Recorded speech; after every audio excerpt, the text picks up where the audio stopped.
Un amendement 1041, Madame Apourceau-Poly, toujours. Merci, Monsieur le Président. Alors, la crise sanitaire a mis en lumière les profondes carences dans les établissements pour personnes âgées dépendantes et en particulier dans les EHPAD à but lucratif. La surmortalité dans les EHPAD privés lucratifs démontre l'urgence d'encadrer ces multinationales qui réalisent des profits sur le dos et la santé de nos aînés plutôt que d'investir pour protéger la santé de leurs résidents et résidentes. Après avoir encouragé le secteur privé à investir et à construire des maisons de retraite sans fixer de règles en matière de qualité d'accueil, aujourd'hui, la qualité d'accueil de ces établissements n'est pas supérieure à celle que l'on trouve ailleurs. Le reportage de l'émission Envoyé spécial de 2018. Laissez s'exprimer. Allez-y, madame. Le reportage de l'émission Envoyé spécial de 2018 a fait un choc sur les conditions d'accueil des personnes âgées. Cet esclavage moderne, ce n'est pas acceptable et on doit sérieusement s'interroger sur la philosophie consistant à gagner de l'argent sur ces personnes âgées.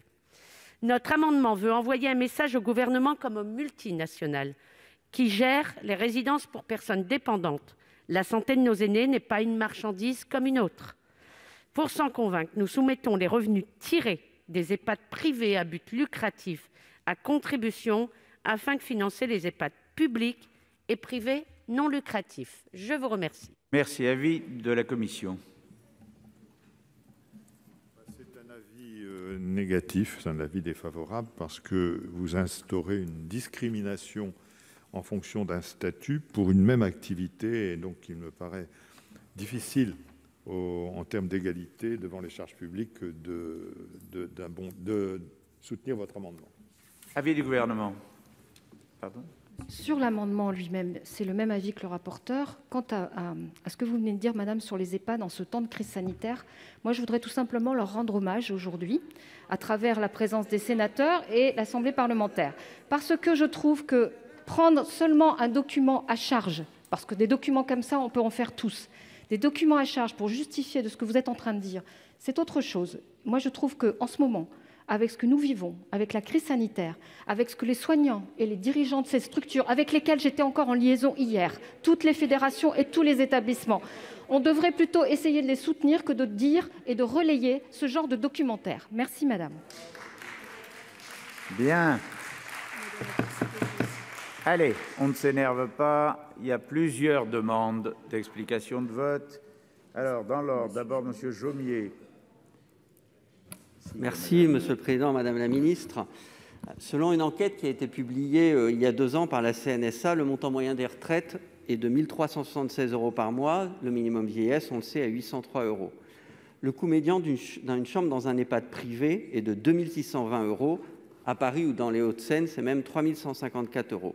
L'accueil n'y est pas forcément de meilleure qualité. Le taux d'encadrement y est généralement inférieur à celui du public et s'élève, selon la CNSA, à 61 personnes pour 100 résidents, contre 80 % dans les établissements publics les mieux dotés, rattachés à un hôpital. La gestion de maisons de retraite médicalisées est très rentable pour quelques grands groupes privés à but lucratif. Korian, coté en bourse, a réalisé 15,5 % de marge et un bénéfice de 6 % en 2017. En 5 ans, il a même doublé le dividende versé à ses actionnaires. Une maison de retraite est aujourd'hui plus rentable qu'un centre commercial. 4,4 % contre 4,25 % pour un centre commercial. Le secteur privé des EHPAD est devenu un produit d'investissement en tant que tel. Les fonds de pension achètent les murs d'une chambre pour 110 000 €, qui leur rapportera sans grand risque entre 5 et 6 %, soit plus qu'une assurance vie, avec un statut fiscal très intéressant du loueur meublé non professionnel. Certains opérateurs privés ont vendu des chambres à des prix surestimés, contraignant les exploitants à baisser les loyers versés aux investisseurs. Les mouvements de fusion et d'acquisition se sont accélérés depuis 2013 dans le secteur privé commercial, avec l'émergence de 3 mastodontes européens de l'hébergement pour personnes âgées, Korian, Orpea et Domus Vie. La France est au rang de premier investisseur et de premier opérateur européen de résidence pour personnes âgées. Vous comprendrez que nous voterons l'amendement de nos collègues. Madame Lubin. Madame la ministre, il est un peu trop simple de dire que on ne s'attarde que sur des reportages qui seraient à charge. Il n'y a pas eu que ce reportage. Il y a eu tout simplement des témoignages de familles lors de JT. Pardon, Madame la ministre ? Lors de JT, il y a eu des témoignages lors de journaux télévisés sur des chaînes publiques que nous ne remettons pas en cause et qui ont témoigné de la façon dont leurs aînés étaient traités dans des EHPAD, des groupes qui venaient d'être cités. Donc c'est une réalité que nous ne pouvons absolument pas occulter. Nous rendons nous aussi hommage à tous les personnels, quels qu'ils soient. Et lorsque notre collègue défend son amendement, ce sont des groupes qui les emploient qu'elle parle. Ce ne sont pas des collègues eux-mêmes. Mon collègue Bernard Jomier vient de rappeler quels étaient les niveaux de rentabilité de ces structures. À ce niveau-là, on pourrait au moins exiger d'eux que les personnes qui sont accueillies dans ces établissements, qui paient très cher, soient traitées de manière humaine et à la hauteur de ce qu'elles paient. Et aujourd'hui, dans un grand nombre de ces établissements, ça n'est pas le cas. Nous pourrions aussi, dans ce pays, privilégier le secteur public, et c'est possible, puisque, je suis désolée de le répéter encore, mais dans mon département, nous n'avons que des EHPAD publics, et le département est parfaitement bien couvert. Là où il y a une volonté, il y a un chemin. Voilà.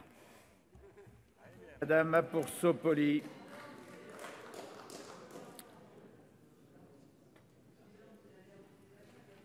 Oui, Madame la ministre, évidemment, je ne partage pas votre réponse, qui n'est d'ailleurs pas très sympa, quoi. Parce que franchement, vous faites le tour des EHPAD, Madame la ministre, mais je vous rappelle que c'est normal. Enfin, vous êtes là pour ça. Il n'y a rien d'extraordinaire à ce que quand on est ministre, vous m'excusez du peu, mais heureusement, mais vous n'avez pas ce monopole, Madame la ministre, et vous le savez. On fait aussi les EHPAD. Vous avez sous-entendu ça, Madame la ministre. Nous allons aussi dans les EHPAD. Nous rencontrons les soignants. Je suis de votre département, Madame la ministre. Vous savez très bien qu'on a fait avec les parlementaires communistes le tour des hôpitaux et des EHPAD. Et que j'ai passé 2 mois d'été l'année passée, non pas cette année en crise sanitaire, mais l'année passée, à faire le tour du département. Vous le savez, bon, on se connaît. Hein, bon. Donc vous n'avez pas ce monopole, Madame la ministre. Je vous le rappelle. Nous faisons aussi le travail et nous sommes aussi sur le terrain, tout comme vous. Alors, quand vous dites, Madame la ministre, que nous interprétons les choses, etc., par rapport à une émission de télé, mais enfin, les soignants, on les rencontre, les soignants. Qu'est-ce qu'ils nous disent aujourd'hui, les soignants, Madame la ministre? Les soignants, ils nous disent qu'ils n'arrivent plus à soigner dans de bonnes conditions. Ils nous disent qu'ils maltraitent involontairement les personnes qui sont dans les EHPAD, non pas parce qu'ils ne font pas leur travail, mais parce qu'on les oblige à travailler en quelques minutes. Voilà ce qu'ils nous disent, les soignants, Madame la ministre. Donc, vous n'avez pas le monopole du cœur, vous n'avez pas le monopole des EHPAD. Nous sommes ici des parlementaires, et nous sommes aussi sur le terrain. Je vous remercie. Allez, on se calme. Toute tension ne sert pas à grand-chose. Non, pas tout de suite, Madame Sollogoub. Il y a d'abord Madame Lienemann. Madame la ministre, vous nous dites que dans ce temps de crise, il faut tous unis derrière les EHPAD. En tout cas, vous dites qu'il faut leur rendre hommage. Et moi, je rends hommage au personnel dans les EHPAD. Je rends hommage à la plupart des EHPAD. Mais il se trouve qu'en période de crise, j'ai reçu un cookie pour me dire le placement le plus rentable, le meilleur investissement face à la crise, c'est dans les EHPAD privés. Et alors, l'explication est très claire. C'est un marché sécurisé avec des loyers en grande partie versés par l'État.